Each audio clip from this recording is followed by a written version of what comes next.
Kia ora, this is Anderson's Odyssey. I'm Jacob Anderson, and my guest today is agricultural economist Peter Fraser. Peter, it's great to have you on the podcast. Great to be here, Jacob. Peter, we know that farmers and agriculture is, a core part of New Zealand, but we hear about some of the challenges that they face, but not necessarily some of the economic challenges that farmers have. There's a lot of, on small farms in particular, there's a lot of debt where they're trying to keep up with this corporate dairy world that we live in now from a lot of these conversions over the last few decades. How much risk is there, or how do a lot of these small farms kind of deal with that potential debt if they can't service that and as they go into retirement or kind of move on? Lots and lots of questions in there, so I want to start to unpick it. I think it's useful to get a little bit of a picture about what the situation actually is and then dig down, because I'll sort of jump in early. I'm less concerned about the small farms. I'm more concerned about the corporates. I think the corporates are a mess. And I think if anyone will be surviving, it will be the smaller guys. But again, there's a horses for courses story here, and not every farm is the same. So let's start off with some big picture numbers. Current dairy debt in New Zealand is sitting around 42 billion. Now that's just a number, unless you actually put a little bit of context around it. Now, Fonterra's payout last year, the amount of money they paid to their farmers, remember Fonterra is 80% of the industry, so it's a pretty good number. That was only about 6.5 billion. So what they paid farmers for milk was only 6.5 billion. So if you start to think about in terms of income, 6.5, 42, that doesn't feel good. And we can start to unpick how it doesn't feel good. Now, the industry, when farmers sell their milk, they sell it in a measurement called kilograms of milk solids, which is basically milk with the water taken out. And so 1 kilogram of milk solids is roughly 12 litres of milk. Now we do 1.9 billion kilos of milk solids in New Zealand. So if you wanted to go and divide the total amount of debt amongst the total milk solids, you suddenly are sitting at around $22 odd a kilo of milk solids. Now, that's a lot. We start to dig a little bit deeper.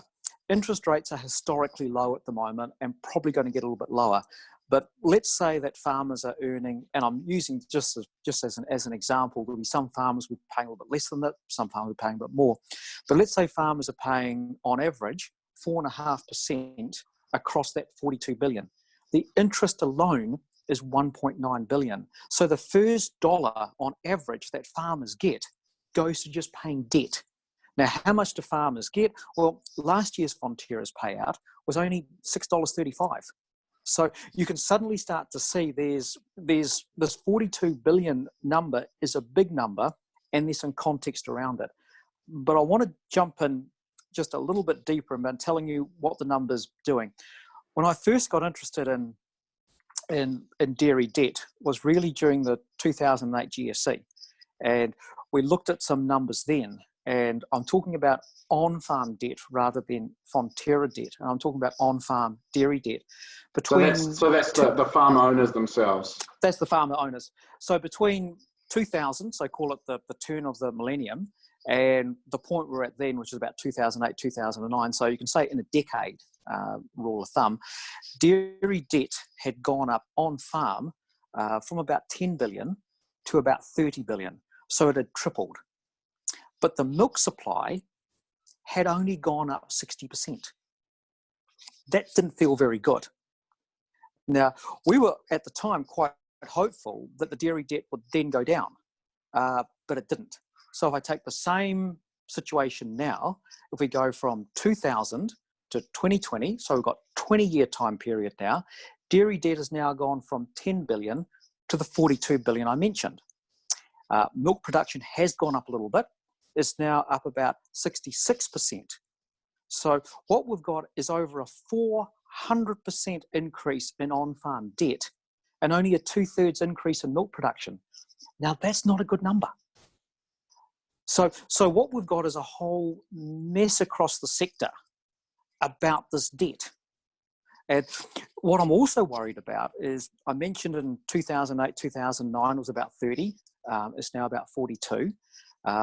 And you know, you can go and look at the Reserve Bank monetary reports over the last 10 years, and they've been boringly predictable in saying too much debt, dairy debt's no good, too much debt, too much debt, too much debt. The real concern I have now is that we've had about 3 good seasons in terms of payout, and the debt's only stopped getting worse. And that's only because the banks have stopped lending. It's not that the farmers didn't want to borrow, it's the banks have stopped lending. But have the farmers actually paid anything back? Well, they actually paid hardly anything back. So it seems they seem to be stuck at this figure. They can't, you know, it becomes really quite difficult to pay back. Now, add on top of that, what was driving a lot of this debt borrowed expansion was the idea of untaxed capital gains. Yet a lot of the dairy land prices are now going down. And that's starting to push a lot of farmers towards negative equity. So what we've got here is I hate the term that Fonterra uses all the time, which is perfect storm, because it sounds that it's unpredicted. This is predicted. It was predicted by myself, it was predicted by others a long time ago, and it's probably just easier to say it's just a mess. And so how do we get out of that situation if we seem to be stuck and they're not getting any gains? I know that, you know, recently they've sold Tip Top, and there's this question around. That's the factory debt. That's Fonterra's debt. Now there is a connection between the two, and I'll talk about that in a minute. But remember, all I've talked about here is just what's happening down on the farm. Now we had a bit of an example of what happens when farmers go wrong. It'd be about 10, 12 years ago, when the Fraser farms went bankrupt. And what they did was just basically borrowed bucket loads of money, bought a whole lot of cheap land in the middle of nowhere, put a whole lot of irrigators on it, irrigated the living daylights out of it, and then stacked lots of cows on it. Completely unsuitable farming, completely unsuitable area, completely stupid, but it was going to make them a whole lot of money. Now, that ended up, they borrowed from memory just shy of 200 million, I think it was 190 from memory, and it was a consortium of banks led by Westpac. So what happened when the Fraser farms basically went bankrupt, what Westpac and the consortium of banks did is they sold it to Shanghai Pengsheng. I mean, you remember there was a lot of controversy at the time about Chinese ownership. So what happened at that time, there was this talk about the New Zealand land going out of New Zealand ownership. What that conversation didn't realise is the land was already out of New Zealand ownership effectively because it had so much debt attached to it. So what happened in the Fraser's case was that one foreign owner, basically an Australian bank called Westpac, sold it to another foreign owner, Shanghai Pengsheng from China, and that was that. Now the problem we have now is that the option of overseas buyers coming and buying land has been severely circumscribed. So the ability to actually, for the banks to get their money out by selling it to another foreigner, that's very limited. So the farms basically have to go and pay it back out of their earnings. And that's kind of tough, because if they could have done it, they've had 20 years to do it, and they've not. And so is some areas they're trying to, you know, I guess we're kind of capped at our cow numbers now. We can't go any further. The rules are fixed there. So is the only way out really that these farmers then sell and then cross their fingers? Or it seems like we're kind of just stuck in this debt cycle and there's a lot of issues. I mean, it's now, you know, moving from the farm side of it into the bank side of it. It's no secret around rural lending quarters that a lot of the banks are extremely uncomfortable. The Australian banks in particular, and to be honest, if you're talking about New Zealand, the Australian banks are the only banks that matter, because what we've done as a country is decided to outsource our entire banking industry to the Australians, because that's kind of what we do. But the Australian banks are really very uncomfortable with their exposure of agricultural debt. Now, when we start to break that down and work out where it sits, and we start to look through the various just hang on a bit. Hey, I'm on a Zoom call at the moment, so can you, whatever you're doing, can you do that later, please? Yeah, thank you. Sorry about that. That's all right. That's why I closed the door. Yeah, thank you. Sorry about that. Yeah, it's really distracting when someone's working in the background. Yeah, if you start to look across the banks, ANZ's got a fairly good book. They've gotten rid of, about the last 18 months, 2 years, they've gotten rid of a lot of their difficult customers, mainly to places like Westpac and BNZ. BNZ's not in great shape. The word on the block is if they could sell their entire portfolio, they'd sell their entire portfolio. ASB's done some severe retrenching. Officially, they are open for business. What they've also done is gotten rid of a whole lot of their rural staff who have gone and turned up at Rabo. So there's a whole story about the banks want to reduce their exposure to New Zealand agriculture in general and New Zealand dairy in particular. I mean, the farming media has talked about the banks wanting to take $1 billion worth of debt out of Northland and out of Southland. So we're talking about the banks, they want their money back. And to be honest, if I was them, I kind of want the money back too. Now, what's been actually quite helpful for the farmers is a thing called COVID-19, because what was driving a lot of the banks' concern were rules from the Reserve Bank around having to increase their reserve asset ratios. Basically, they had to strengthen their balance sheets with exposure to New Zealand dairy debt in particular. Now, with COVID-19, the banks, or the Reserve Bank, has actually relaxed that for a period of time. So it's not the same sort of pressure that they're under. But nevertheless, be under no illusion that the banks want their money back. And they've got a lot of exposure to New Zealand. And they're looking at things like land prices going down. They're looking at the issue of, even with very good payouts, farmers can't pay the debt back. And one of the reasons farmers can't pay the debt back is because they're just not very profitable and they've got so much bloody debt to begin with. I mean, the Reserve Bank put out a figure that I think it's 25% of dairy farms break even at a payout of $6.20. Now, last year's payout was only $6.35, and a lot of years it's below that. So you can sort of see that for those farms, it's really tough. And when I talked about the 42 billion and all of those figures at the beginning of the call, I also want you to remember that that's not normally distributed. Why I've talked about $22 on average across the sector, that's not the case. What you've got is something like 20 to 30% of the farms have something like 70 to 80% of the debt. So there's a big lopside about who holds most of the debt. And this is back to the original sort of question you raised. The ones that have most of the debt is actually the corporates. Now, some of the smaller guys have gone and pulled on debt as well, and that will hurt them. But the ones that have really gone and expanded and done the extensive growth into completely unsuitable areas, that's been the corporates. There's a call for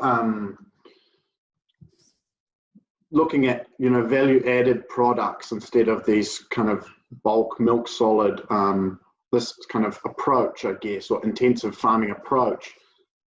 But there's a lot of challenges, and we're not seeing a lot of this value-added uptake on the farms, more or less. Why, if that's the kind of the way forward in terms of environmental protection, but also changing the way that we perceive the way we farm in New Zealand, and also trying to help with some of the issues that we have, why haven't we seen that, or why haven't we seen those changes? There's two reasons. The first reason is that 80% of our milk goes to a company called Fonterra. And the problem with Fonterra is it doesn't do value add. Now, we can have a great big conversation around that, but the short version of that is it doesn't do value add. The other 20% of the milk goes to basically everybody else, and they range from firms that also don't really do value add. A good example of that would be open country dairies. Their philosophy is they think there is good money in commodities, and they think that if you're a lean, mean player, you can be a very good commodity broker. And they are. They're an extremely good company. So there's no pejorative here about open country at all. They have looked at what Fonterra does, and they do it better than Fonterra. And then you can go the whole way through to the other companies. You're looking at your Mirakas of the world, and then you're starting to look at your Synlays, and you're looking at your Tatuas of the world. Now, the Synlays and Tatuas have tried to go into either higher value ingredients or finished products, and finished products as a large proportion of what they do. And, you know, that's great. But hey, here's the problem with it, is that if you're going to go into a fast-moving consumer goods or a finished products play, that's really expensive. You need to actually invest a lot of money in R&D to be able to do that. And that means you actually require a bigger return on your investment for actually putting in there. So there's two sides of the coin. You need to put more money into the company to be able to do it, and you need a bigger return back. Now, Fonterra basically spoils both of those. Fonterra sets the milk price in New Zealand because it's allowed to set its own milk price. And by picking up 80% of the milk, it's the de facto milk price for the entire country. Now, they purposely overpay what the actual Fonterra can afford to pay. So not only does that vertically foreclose Fonterra, it means that it basically, they're paying too much. By paying too much, that reduces their profitability. By reducing their profitability, that makes it incredibly difficult for them to do retained earnings. If they can't do retained earnings, they've got no money to invest in the higher value products or the higher value streams. So that's why they don't do them. As simple as that. But the problem is, for the other companies, they have to match Fonterra's higher price. So that reduces the return that they make, because they're having to pay too much for the milk as well. So it means it makes it incredibly difficult for them to go up market as well. So what Fonterra has done is, in a nutshell, is lock New Zealand into a commodity trap. Well done, Fonterra. So in 5 or 10 years, if we see the value added path taking place, how is that possible if we're not seeing any innovation or any way to kind of do that at the moment?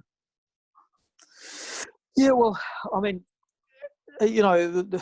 my crystal ball failed its 10,000 k service about 12,000 k's ago. So I'm not really very keen on doing huge predictions in the future. But I think you can put up some reasonable scenarios. If you were to ask the industry would say that we've got one of the best dairy industries in the world. In fact, I'll tell you, we've got the best dairy industry in the world. There's a story about cows on grass and meat and all that sort of stuff like that. So they'd say we've got a great system, and they'd say that we've got 98.5% of our fences, that our streams are being fenced, and our cows are happy and stuff of that sort of nature.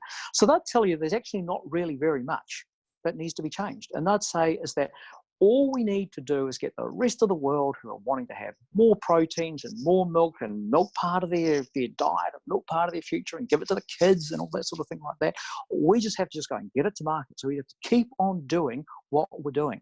So the argument from the industry would be, do we need to change this? No, don't need to change at all. Got a good industry. If anything, what we need to do is get the government off our back, and the greenies off our back, and the townies off our back, so we can actually go out and do stuff, because we're the backbone of the economy. I mean, that's the sort of argument I'd give. If I was to look around, I think the big exogenous threat to the New Zealand dairy industry is the rise of alternative and synthetic proteins. Now, I know there's other people who have commented on that, so I don't want to go and dance over that particular ground again. But I think the take-home message is, if the hype is correct, then the reality is New Zealand dairy industry is toast in a decade. 2030, it's gone. And do you think,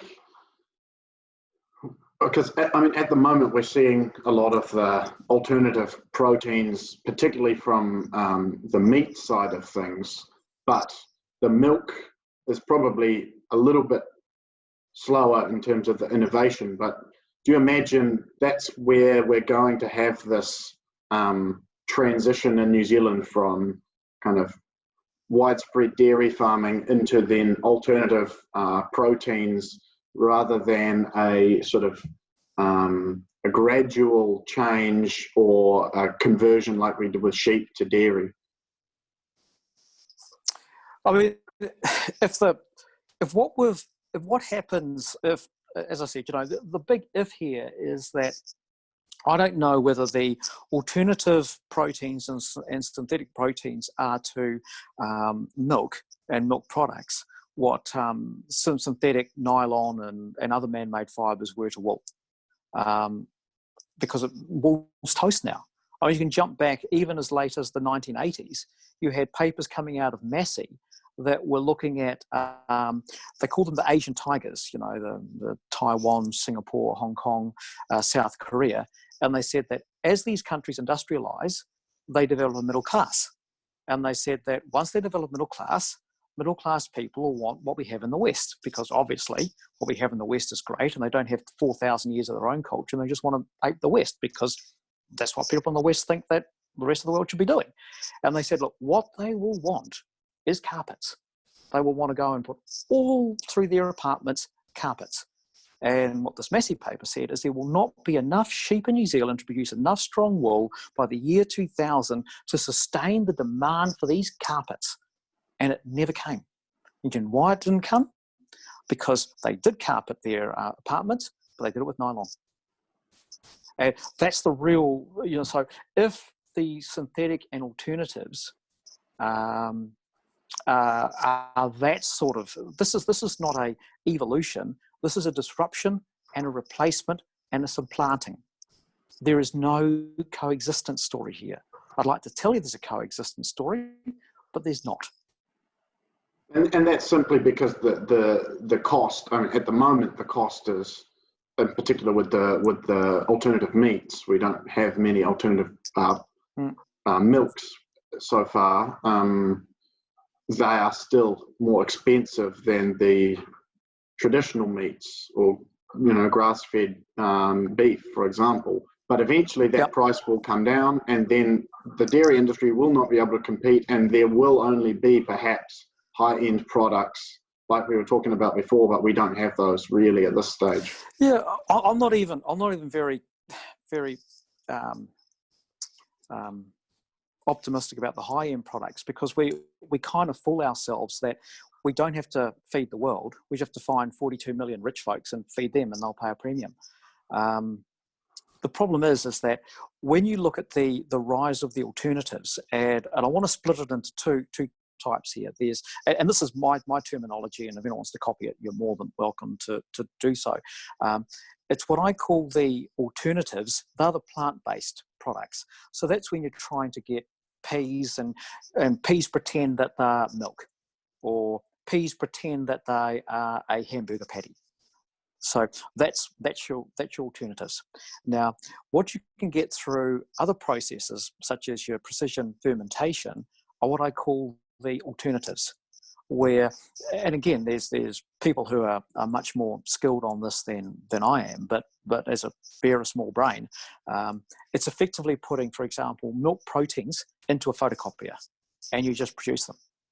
Now remember, if you get, and I think this just neatly illustrates just how resource intense the dairy industry is, and how much they're at threat. To get 1 litre of milk, which is only 1/12 of a kilogram of milk solids, you need to get 1,000 litres of water to make that 1 litre of milk. Now, the actual milk protein part of that 1 litre is only 3.3%. So what do we do in New Zealand? We burn an enormous amount of coal to burn all that water off. So what the synthetics promise to do is just basically start with a 3.3% and put in a photocopier. Well, you don't need the cow, you don't need the 1,000 litres. So in terms of your cost is only a fraction, and it doesn't have the environmental footprint. It seems inevitable that we will go in that direction. I know a lot of people argue that it won't, but in my opinion, I can't see a future that doesn't do that. But it appears we're still reluctant to have these mature conversations in New Zealand, and we're still trying to hold our agricultural sector with a high standard. Yeah, We actually kid ourselves that, I mean, the agriculture is the backbone of the economy. It's dairy industry is about 3.5% of the economy, and that's including manufacturing. Kind of suggests there's 96.5% that isn't.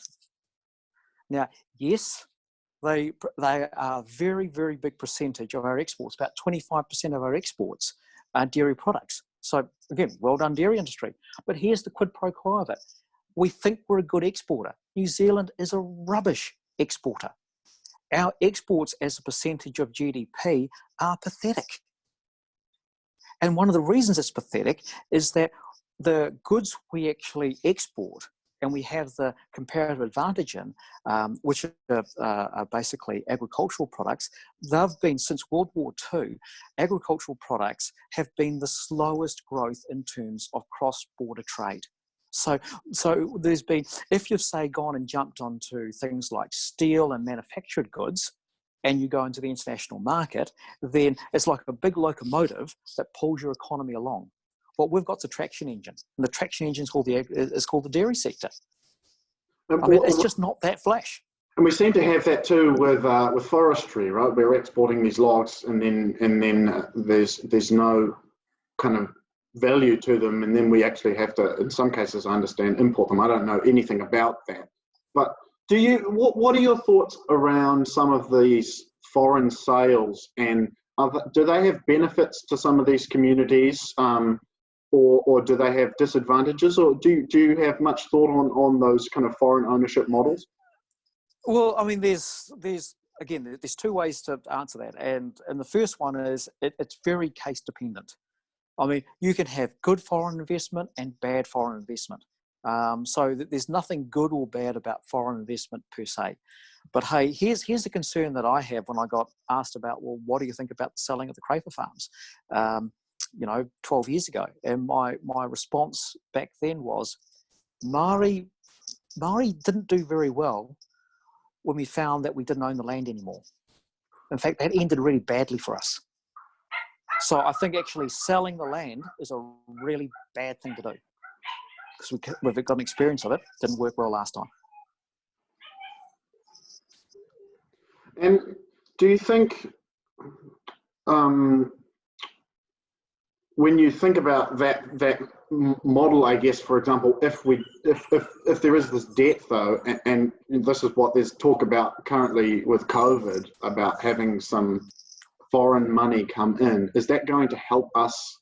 Or, I mean, obviously it's difficult to kind of forecast, and there's quite a split of opinions around foreign investment for a number of reasons, not just in agriculture, but in general right now, to kind of give us some cash injection. Do you think that that's a good approach, or do you think that we should kind of err on the side of caution?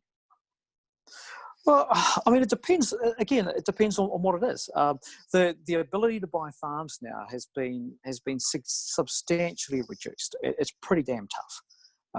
So I'm not terribly worried about that. So where the investment tends to go into is in terms of factories. Either they buy out an existing factory, or they go off and they build their own. And again, there's a number of Chinese dairy companies that have gone off and done both. I mean, you can see what Yili's done in the South Island. They've gone and built effectively their own plant, and then they went off and bought Westland. So they've actually done both. Now, if you look at the Westland case, because there's a good example of foreign investment, the problem with Westland was they were broke. And the farmers didn't have any money to recapitalise it. And if you've got a broke company, the farmers don't have the money to recapitalise it, then it's got to go somewhere. And so it got sold to, I mean, the tragedy is that a firm like Fonterra, no one had the money in New Zealand to basically buy it. No one had the money in New Zealand to buy Tip Top. So, that's it. I mean, so that was the story we had there with Westland was it a good thing or a bad thing? It was the only option on the block. And again, another interesting point with Westland is that a whole lot of banks were very, very keen to have the sale, because once they got the sale, it means the farmers got paid out their shares in the Westland Cooperative. And the banks basically wanted that money to get their money back by forcing the farmers to pay their debt back. So again, this whole thing is what we used to call in the army a bit of a self-licking ice cream. It is what it is. And so, I mean, it's hearing you speak, it sounds much like business as usual, unless there's some sort of regulation or some disruption, which is, as it seems, going to be coming in the next few years or a little bit after that. Are they the only two real kind of ways to kind of get out of a lot of this, do you think? Basically, because I mean, either if you have a great big exogenous shock happens, some synthetic alternative proteins would be the obvious one. In New Zealand, the power of the dairy industry is such that it is lobbying power. I mean, a phrase I used once in an interview was that the dairy industry is New Zealand's answer to the NRA, in that it's a lobby that's incredibly powerful, incredibly well connected, and has an effect that's asymmetric to what it actually does. So we're seeing already the white-handing of quite sensible freshwater regulations. There's I can almost see the arguments coming out now. Don't bite the hand that feeds you. Don't mess with success. All of those sort of things, which is basically saying we don't want to have change. We still have a God-given right to do what we're doing now, and we want to keep on doing it. So unless the government grows a spine and actually imposes some rules on the dairy industry, and in particular actually makes regional councils police those and not go through endless examples of education and warnings and all that sort of stuff, and actually start enforcing it, then nothing will change, because the dairy industry doesn't want it to change. And if what the dairy industry doesn't want doesn't happen, that's how things work in New Zealand. I mean, what you've got to remember is that once you understand that 5 million cows are more important than 5 million people, you've just understood how politics works in New Zealand. Until you understand that, nothing makes sense. Once you understand that, everything makes sense. Peter, it's been fantastic talking to you today. It's a really interesting insight, so I really appreciate you taking the time. Thanks very much. Cheers, everyone.